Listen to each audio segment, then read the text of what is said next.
Hi friends, అందరికీ good evening. ఇగో నిమ్మకాయ, కారం, ఉప్పు.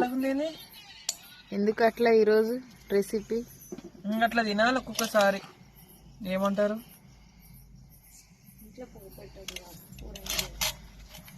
పరిస్థితులను బట్టి మార్చుకోవాలి అన్నట్టు. నేను మా ఇంట్లో పరిస్థితి బాగా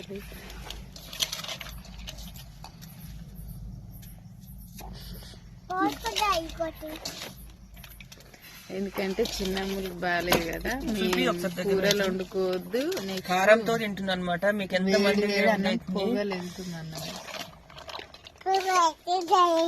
ఎర్రగా కనబడతలేదు మరి కనపడదు ఇంట్లో ఇంట్లో. అందుకని కారమే. ఈ పొద్దునైతే మామిడికాయ పచ్చడా.